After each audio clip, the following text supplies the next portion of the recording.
Howie and Boyd present Two Jews Kibitzing.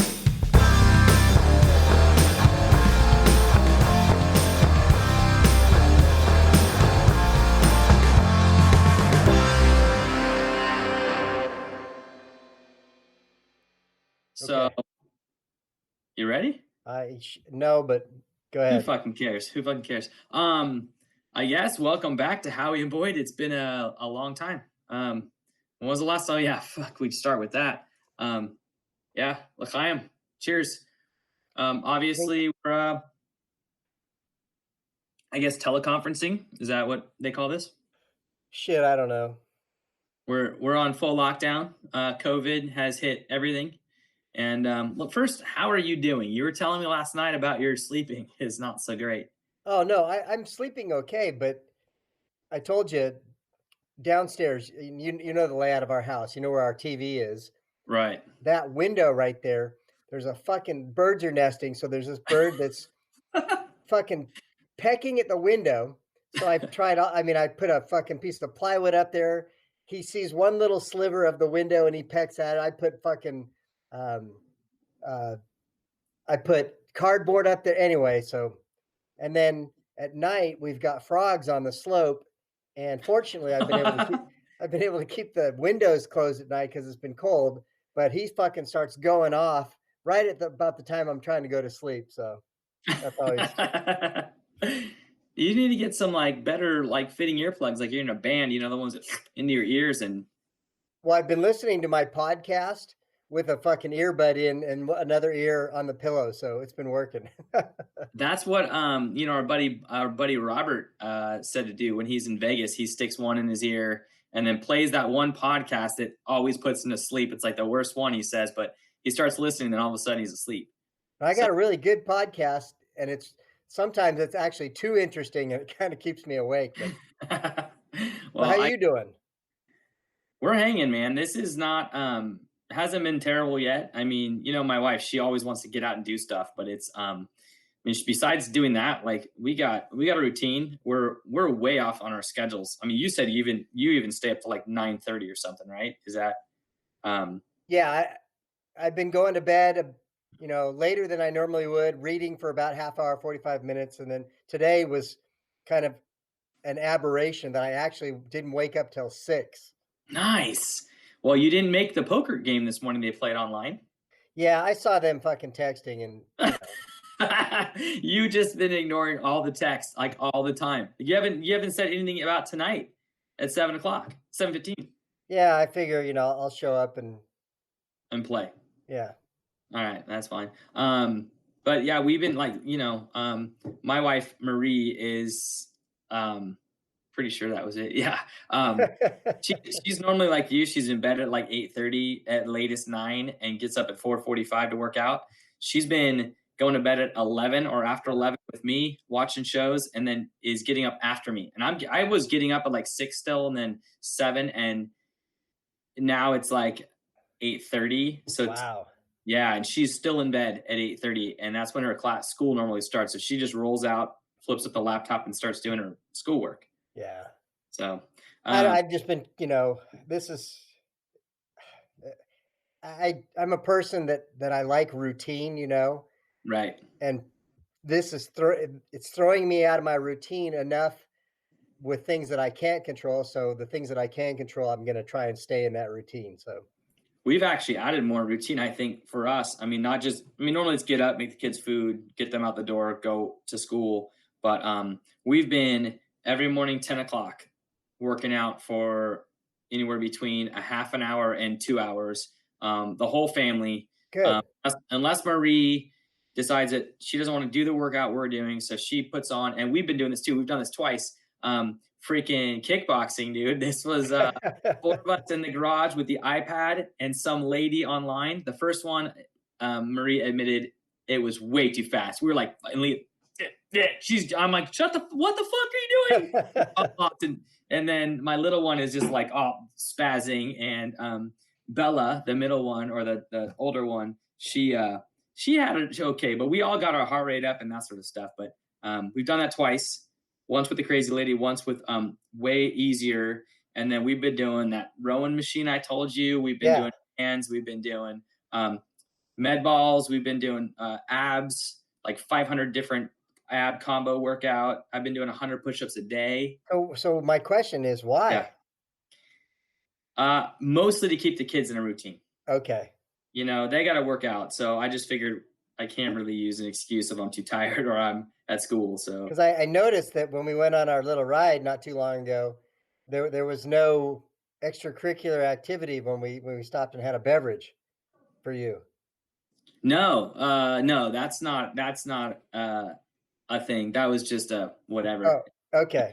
I'm not playing cards and I don't have, go home and stink strangely, So my question is, and see, this is what I'm having a hard time, wrapping my head around. Is there ever a point where we get back to normal? No, it's not going to be normal ever again. I mean, you being a hypochondriac, right? Yeah. Like, well, germaphobe. And a slight hypochondriac. Sorry. And now I look like the smartest guy in the room, right? Right. You do. You do. And then everyone's like at your level now, but I think everyone doesn't go back to where we were before. If that's what you're talking about. I think that we're going to have a crazy amount of kids decide that online learning is their thing. My significant other, Dolores, right. Mm-hmm. We were talking this morning, and let's say best case scenario, let's say that we are back in the classroom in the fall. I mean, don't you think it's going to have to be with masks and with hand sanitizer dispensers in everybody's classroom and things of that nature? Yeah, I actually think from a science perspective, I think they're going to have an antibody test to see if you've already had it or not, whether you can go back to school or not. It's almost like we now in the state of California, we don't allow students at all, religious excuse or not, without vaccines. Right. And I just think that the herd immunity that we need to have, everyone actually needs to get it or get the vaccine. And we're 16 months out from a vaccine. Definitely. So it's what? It's now I seriously have to edit this video. Okay. Wait, say it again. No, I didn't see anybody. I can't hear you. Louder. The thing, whatever that thing is. What about? No, tell her, don't come in. She's getting out. Okay. I couldn't understand any of that. Sorry. I barely got a glimpse of her, so. Oh, it doesn't matter. I now have to cut the video, and I told her. No, you didn't say anything. No, I didn't see her name. I guess we'll leave it in whatever. Yeah. We're not in our normal bar situation, so. Yeah. No, but you're totally right. You can't send people back to school when people are going to be contagious. It's like I just thought the whole 14-day lockdown for people who have been exposed to it is this dumbest idea on a cruise ship, let's say. Yeah. Because you get locked down for 14 days. Well, 13 days into it, now you contract the virus. It's okay to get off the boat? No. You have to go home away from everybody, lock down for 14 days to make sure it doesn't show up. And then you might be okay. So there's a lot of things like that. I also think I'm freaked out. I know I'm switching back and forth here, but freaking food. How do you go to a Taco Bell with those little sniveling high school kids? No shit. All over the bags, all over the drink cups, and expect people to think that that's okay. So. Well, and people that are still patronizing stores, takeout, that still freaks me out as well. I don't know about you guys. No, that's what I'm talking about takeout. I'm talking about specifically takeout food.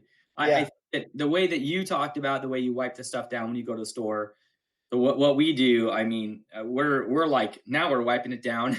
We're grabbing every bag like at Costco, 4 bags deep. Don't touch that one. It looks like someone already tried that one, and then it gets in the cart. It gets wiped down before it goes in the car. They get wiped down when it comes out of the car. And then if we're still worried about it, we let it sit in the garage for 3 days because they can't, I won't want to say survive. That's not. What's up, buddy? You can't say the cat's name. Why? Oh, cut that chunk out. I was going to try and warn you ahead of time, but. Damn. Okay. Okay. Back on that stuff. So anyway, yeah, but going back to your point, I don't think we can get back in August unless there's a antibody test or a giant percent. I mean, we are doing a very good job where we live in the greater Sacramento area, Yeah. outside of the main city, to flatten that curve. But that's also the problem, because we're all going to get it. We're just going to get it later. And that's getting into August, right? So, but I do think that, sorry, go ahead. No, and the other thing that I was just thinking about is, we're packed into classes with 36 kids, and This far apart. there's no way you can practice social distancing. And if we learn anything from history, we think back to 1918, they were able to kind of weather the first in the spring, and then back in the fall, it came back with a vengeance. Yeah. And I think the fucking Orange Menace, Orange Julius, he's just, I don't know. He wants baseball to happen. Yeah.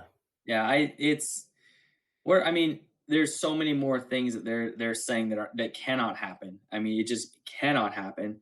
I don't think school comes back in August the regular way. I think if you don't have it, you might have to continue this. I think if you already had it, there might even be like hey, go get a doctor's thing that says you took the antibody test, that you already had it. You can go back to more socializing sort of stuff.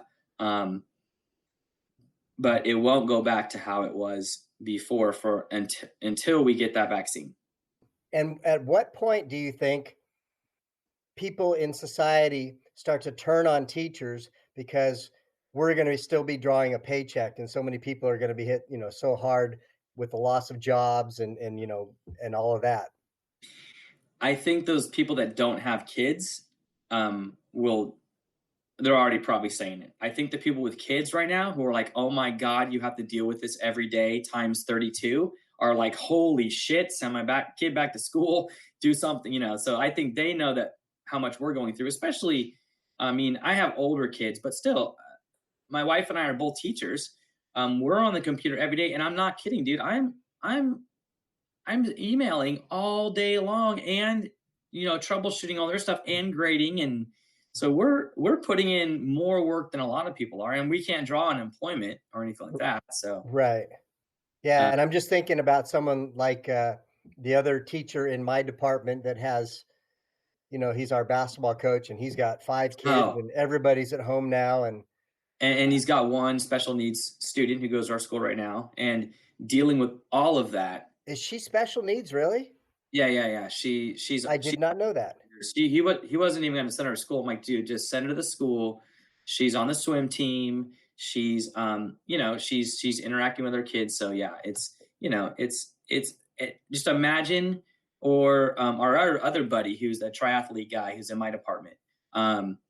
He has 2 kids. One of them's like kindergarten or first grade, and he said it's 6 hours a day on the computer, and it's constantly while he's trying to do his stuff, redirecting her, and he's like, holy what? Right. So it's hard on them, and it's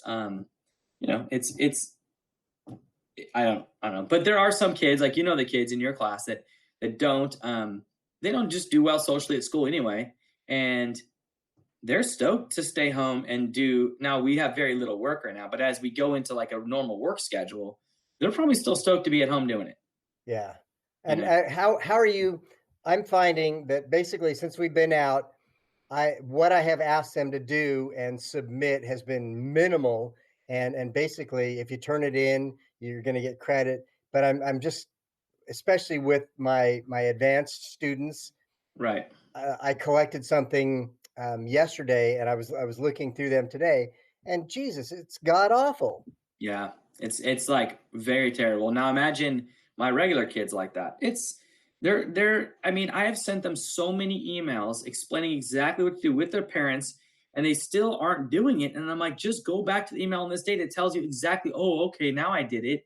And then they expect to turn in everything late. Like I gave a quiz on Friday, and I said on Monday, there is a quiz on Friday. If you don't take the quiz, well, actually I gave them Thursday and Friday, and they could have open notes, obviously, and text each other answers.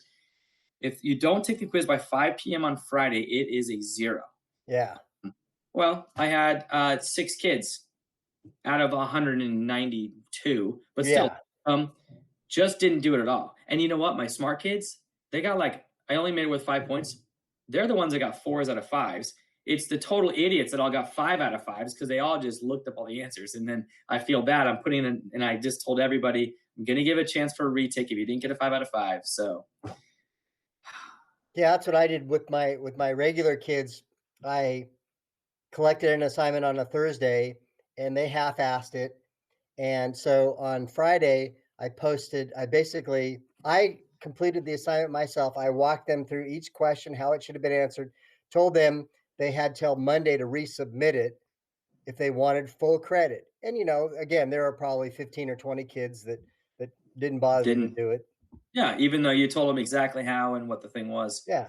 Yeah, so I'm going to, for the kids that didn't take it and we got less than a 5, on Monday, I will give them until Monday at 5 o'clock, reopen the quiz, let them take it again or complete it the first time. And then on Tuesday, I'm just going to post all the answers. Oh, the holy moly girl, you know what I'm talking about? The one I've talked about before. She came by in the hallway the other day right after Yes. you. Okay.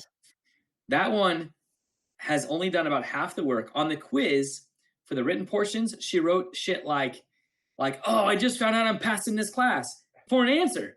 And then she wrote for the last semi-essay one or a paragraph answer, she just went on the keyboard. Oh. But she's really smart. She got a 5 out of 5 on the multiple choice, which is the one they put in the computer. And I just said, whoa. I sent a screenshot of her answers. Actually, I printed the whole thing out. Whatever, and sent it to her and her dad and said, Mr. So-and-so, can you please go over with your daughter and I copied and pasted her statement and I said that this statement might not be true if she keeps doing stuff like this. So yeah. Do you think it's going to ultimately for this school year come to that where it's going to be, or kids are going to have the option of taking it pass, not pass? Yeah, I think that the state of California opening it up for Cal States and UCs to go pass, fail on this semester stuff, and accepting that as A through G requirement, I think that's totally what's going to happen. There's no way. I mean, what do you do? Like, if you are that person at home, the parents still have to work, and you're taking care of your 5 brothers and sisters, and you have just no time to do the work, and you were getting a B, and now you're getting an F. It's just not going to happen. Yeah. So, that's disappointing. What do you think about? By the way, just in case we didn't mention this, this is our COVID-19. Right, the COVID-19 version here. Yeah. What do you think? Let's start with the way the district handled the response. How do you think the district handled the response in the beginning, now, etc.? We don't have anything to measure it by. I think I'd have to say they've handled it reasonably well. They've been, extremely communicative with administrators. Administrators have been very available to teachers. They've tried to roll it out gradually. They've been really communicative with parents in the community. It's so unprecedented. I don't know how you could do it any more effectively. That's my take on it. What's yours? I think in the beginning they sucked. Like it was because my wife is in a different district. Right. So you have something to compare it to. Yeah. So the week before, or actually the 2 weeks before, when we started seeing might start to happen, they might start closing schools. They had their teachers on special assignment. Both districts call them TOSAs. They actually refer to them as teachers on sleeping assignments or teachers on social assignments with our, right. Our buddy that used to be there, the English teacher that did that for like 5 years, that's social assignment for sure. They had every one of the TOSAs put together a 2-week, kind of like our enrichment stuff, but specific to each content area in high school and each grade level. So that if it did close a school, and in the beginning we thought maybe a week or whatever, that every kid would either give it electronically or handed a packet for 2 weeks for each content area or each grade level, like all the stuff. Like they had, elementary schools, social science, math, English, etc. And here's your packet for each thing, and this is 2 weeks worth of work, and this is what you're working on in case. And it was actually not just in case the schools closed; it was in case a parent decided to take their kid out of the school because they were worried about it too. So it was either way. And so as soon as they started, the same day we started, they all got those electronically. So the teachers had at least a week to set up their own curriculum, have all their meetings, and not have the kids so far behind. With us, it was like our districts seem to be dragging their feet and wait to see what the state says. And as soon as the state says, oh, you guys got to close your schools, they're like, oh, fuck, now what? And it was like, okay, everyone do whatever you can instead of everyone being on the same page. Yeah. So, and it was kind of like a grab bag. Like, yeah, you could do this, online thing. You could do this online thing like Khan Academy or Google Classroom or Flipgrid or so many different things. And some teachers are overwhelming their kids with 5 different things they have to go to and log into. So that's where I think we made the biggest mistake. But our buddy that is a principal at a different school, Uh-huh. the newer school, kind of than me. Okay. So that guy, against the rules, because we're on spring break this week, has had meetings now today with the English department, yesterday with social science and math. And I was like, get ready for a little filing a grievance and he's like, oh, it was optional. Well, when your principal says we're having a meeting, it's optional, you show up. Yeah. So, he is now making them all do Google Classroom. Like he said, because none of them knew the program that we actually use. None of them knew that they could turn the stuff into the program we use for our grading or anything like that. Like he said, none of them knew that. So it was, so he just said mandated, I guess, as of this coming Monday, everyone needs to have the Google Classroom set up for each one of their classes, which would have been better from our district to say something like that. I wouldn't have agreed with it, but to have a plan. So Right.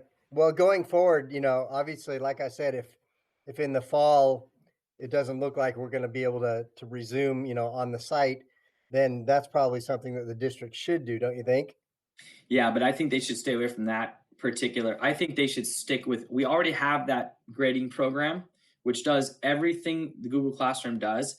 The only thing it doesn't do is if you make a Google Doc, you can send it individually, a copy to everybody. But all the kids have to do is go to your Google Doc and hit make a copy. And that would be the only difference between what we do. So now a lot of the people, even our teachers, are doing it twice. They're signing something in Google Classroom, but then the kids are turning it into Google Classroom, and then they have to grade it in Google Classroom and send it back to our other grading program, import it and stuff like that.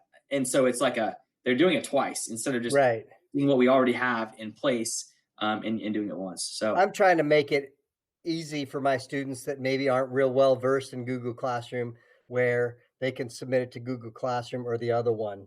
Wow, so, you are making more work for yourself, but you like I am making more work for myself, but But you've been using Screencastify.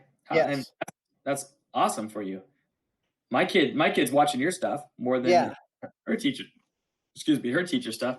I've tried to watch a couple of hers, mm-hmm. and I'm approaching it a little bit differently. So yeah, but she's so conscientious. She's really a good. She's awesome. Yeah. Yeah. Okay, so that's how the district responded, and they're going to get their shit together, even if you think they already have it, and I think that they're getting it together for sure. Yeah. So how do you think the teacher response has been? Well, that's kind of hard for me to quantify because I honestly don't know. You have a better insight into that because you've got a student that is, at our site, and at least in terms of some of the kudos that have been going out to some of the teachers that you might have thought were slackers. Yeah. So it sounds like people are trying to step up. Yeah, like our former football coach who's at the private school. Coaching. Yeah. Like, fuck, I just referred him to our other high school principal buddy. Like, I'm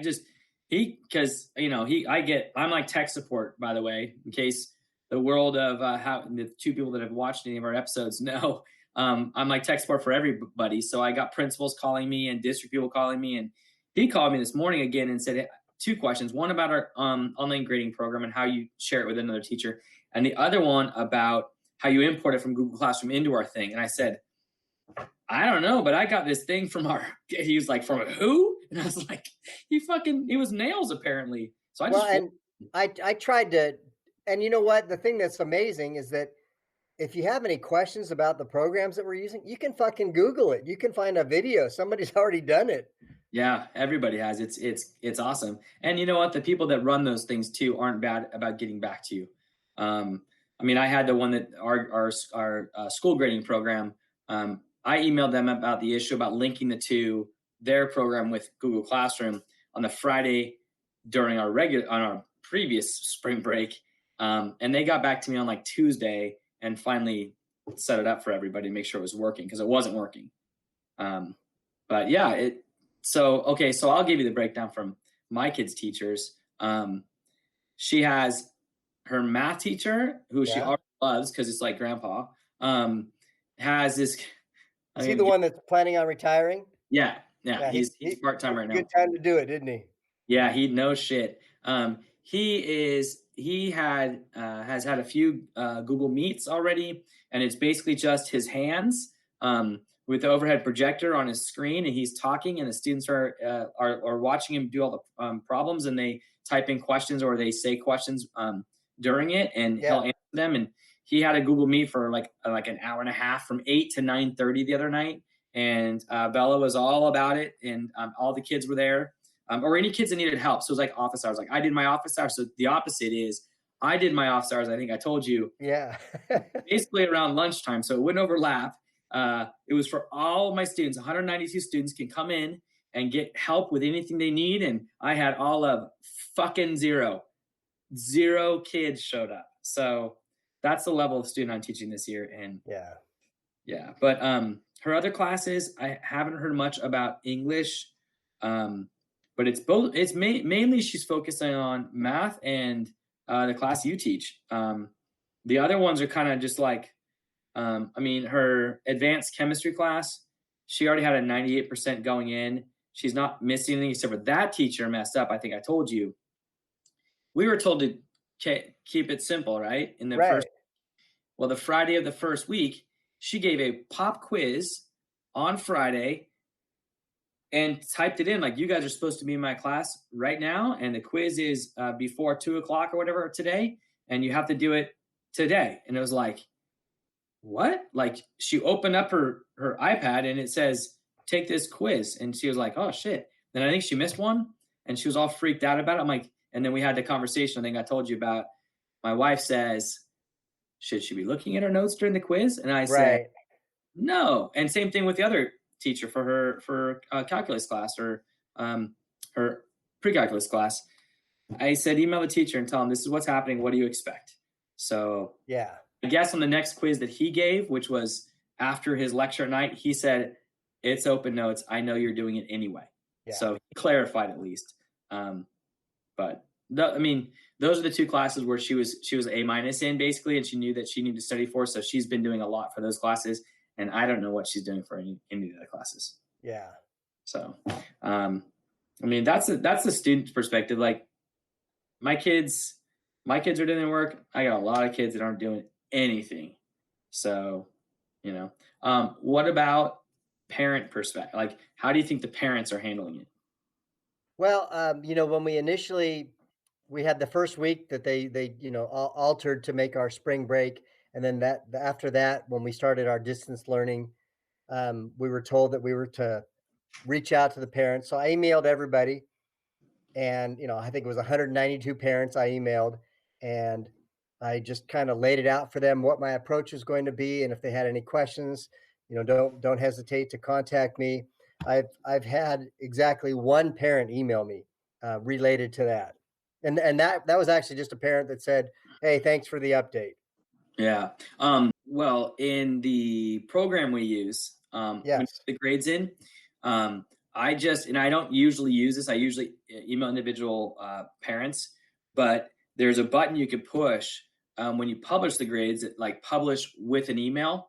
So something slightly different, but and it used to just be like a blanket message to everyone you're publishing the grade to. Now it actually has a box on the top where you can type in whatever you want in two columns. One column says students whose grades are going down, and one column says students whose grades are going up. And you can select parents and students. Have you seen that before? I've seen it, but I haven't tried to manipulate it. Oh, all I did was type in, like, I unselected all the students that their grades are going up, and I selected all the students that grades are going down. You just on the very top, you just click students and parents, and it has everyone. And I just basically said students dash your grade is going down because you're missing assignments. Parents, and then I give parents a longer explanation. Please keep on top of your students. Make sure they're not missing assignments. Make sure they're reading all the assignment instructions and the eat loot meals from me every day. And then it's sent, and it's sent to like immediately to like 40 parents. And Sweet. I probably got 15 emails back. Like, good. I apologize for this. I'm trying to keep on my kid. One of them was like, every morning we go out, we go over what's going to happen for the day with the kid. And they always tell me they do their homework. And now I checked and it looks like they're not doing anything.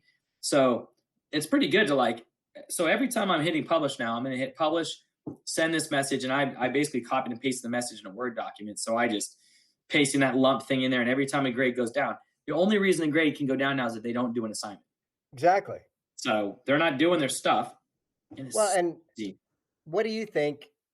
What percentage of our students, we're a school of approximately 3,000 or so. The cat's tugging at my, hey, don't eat that. Don't eat that.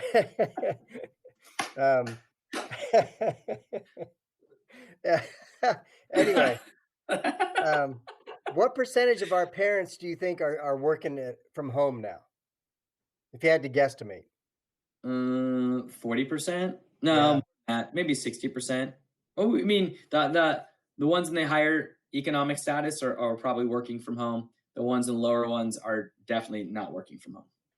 Yeah. So, you got to figure all the condos and apartments in the area. Those people are less likely to be working at home.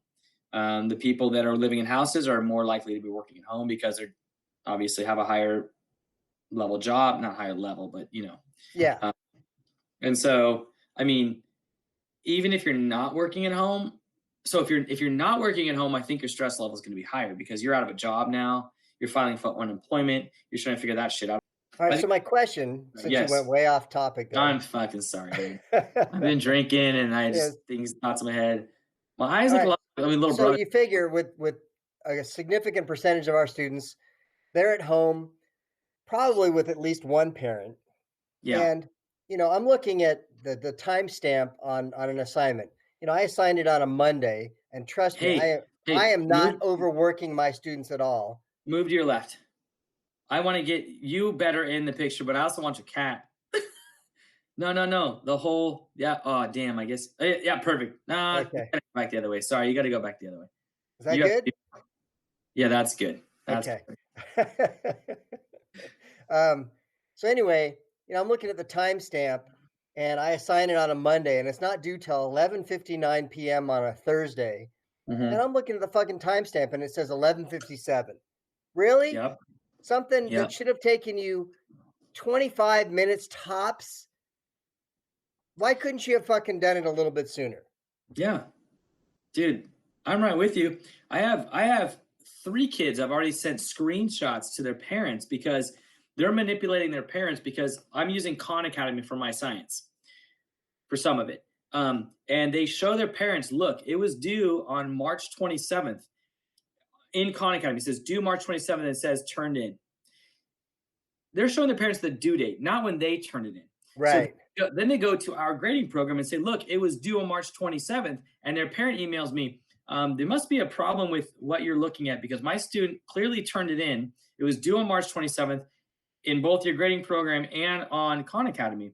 Well, I went in and looked at the details and they did it on March, 30th. And they did it they spent 2 minutes reading a 4-page article or less. A lot of them spent 0 minutes. I assigned an article through Khan and all they have to do is open it and it says they've opened it.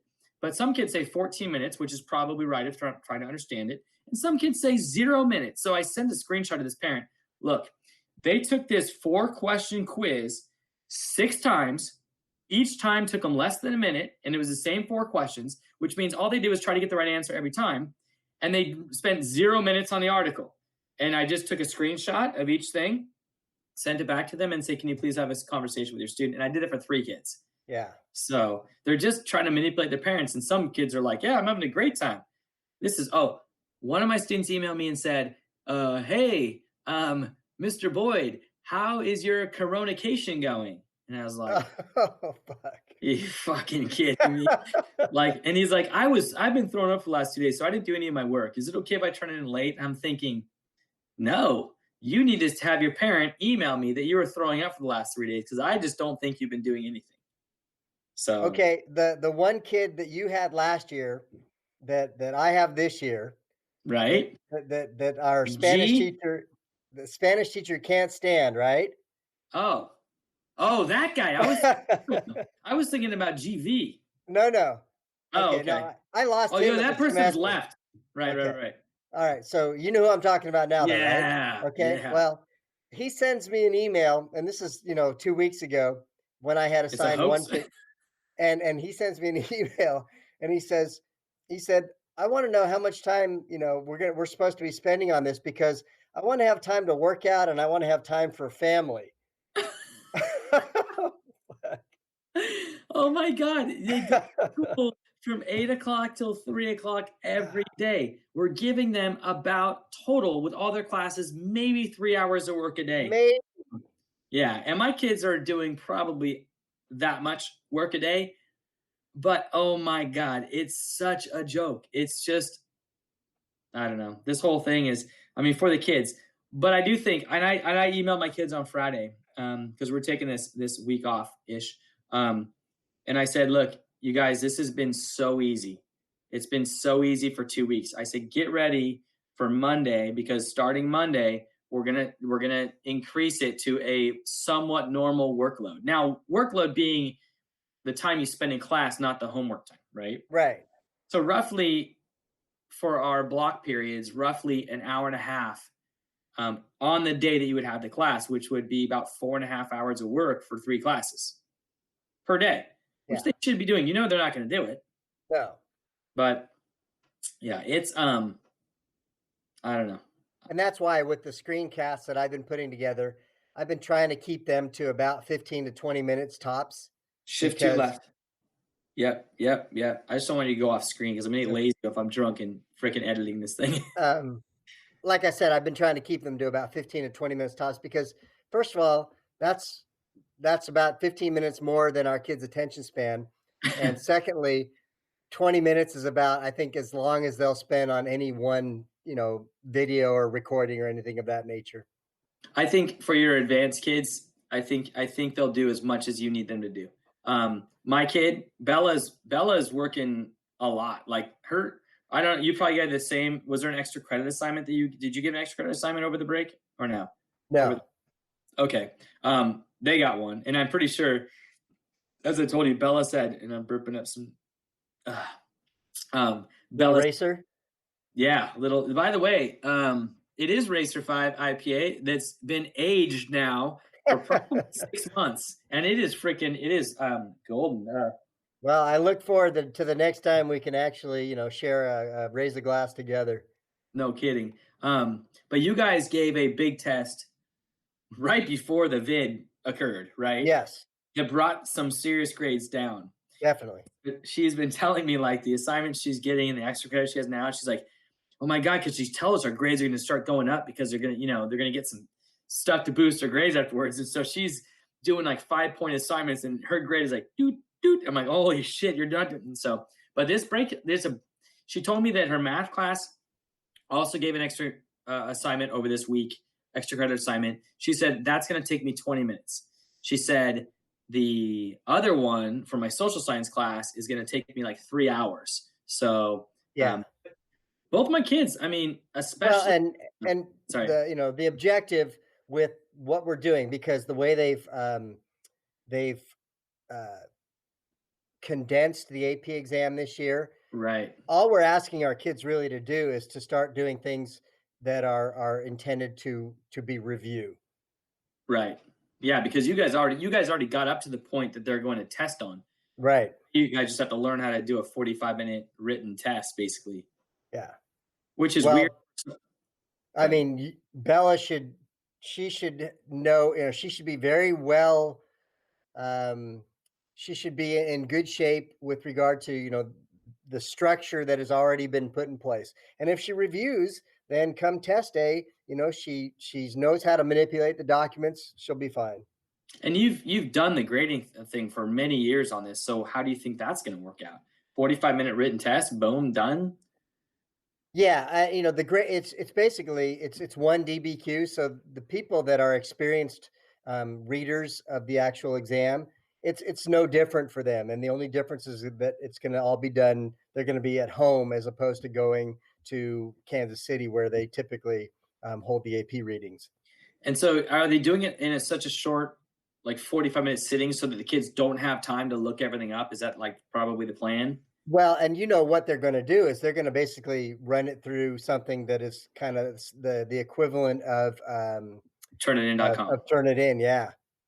And And just they've made it very clear that if you're cheating, we're going to notify all of the schools that you apply to. We're going to notify. So, and hopefully just- kids don't. yeah, I mean 45 minutes. I don't know how much you can. I think that notification is a false little, just to see, just to threaten them, kind Yeah. of like fake cameras in my room, just like, hey, we're gonna do this. But anyway, I mean, a short period of time, it's like giving a time test and like, hey, it's open notes, but if you use your notes, you're not gonna have enough time to finish this test, sort of thing. Exactly. Yeah, so that's a smart move. But I think a big difference is because they're doing the same thing for AP Calc, AP Physics, all those things. It's all going to be written. So now those teachers are like, oh fuck, we were working on like how to do math problems. Now we got to look at how they write. So Yeah. a lot of these kids are super smart math kids are fucking terrible writers, and they're going to be like, well, the derivative of the situation, when there's a velocity applied to the whatever, you're gonna be like, what the fuck are you talking about? Well, the other thing that's going to be interesting, I think, is that I guess they're going to give kids the option of typing it as well. Yeah, that's what I thought they were gonna do. Oh, were they gonna write it? I think they have the option of either writing it by hand or typing it.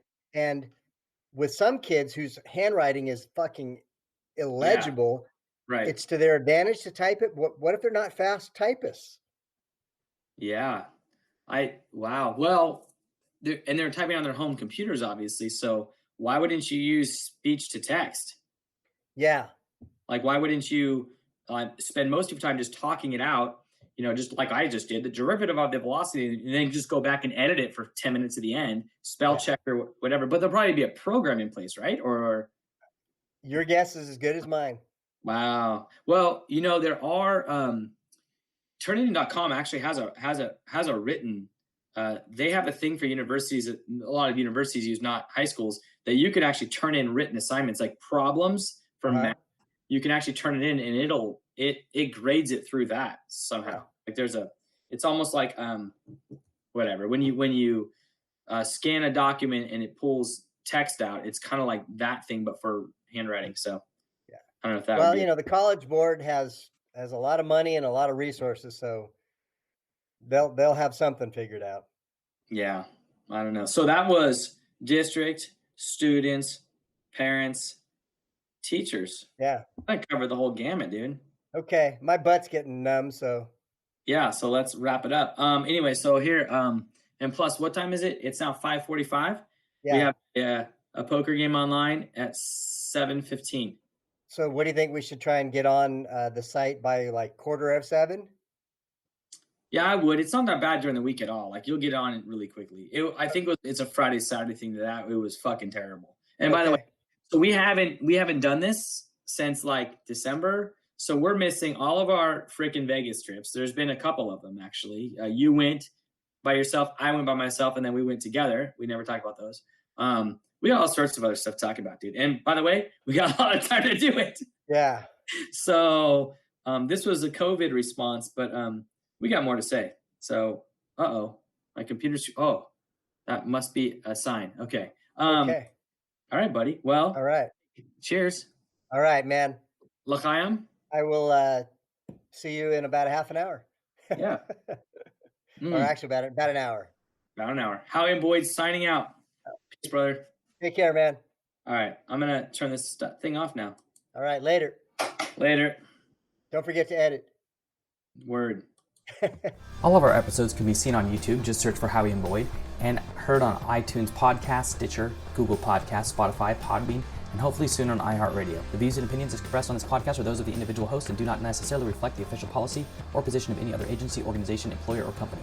Assumptions made in the dialogue, banter, conversation are not reflective of the position of any other entity than the hosts and or their guest. Our work is original. Similarities to previously published material is coincidental. All the content has not been inspired by nor is based on any other podcast, blog, magazine, article, nor any book, and therefore we regret the resemblance with any of the aforementioned and would like to assure you that it was unintentional. Moreover, we do not intend to be offensive towards anyone who listens to this podcast. If anything said can be perceived as hurtful to any community or person, we extend our sincere apologies, but that was not the purpose in broadcasting said podcast. Language and or topics discussed in this podcast may not be suitable for children, so please preview in advance of the family road trip.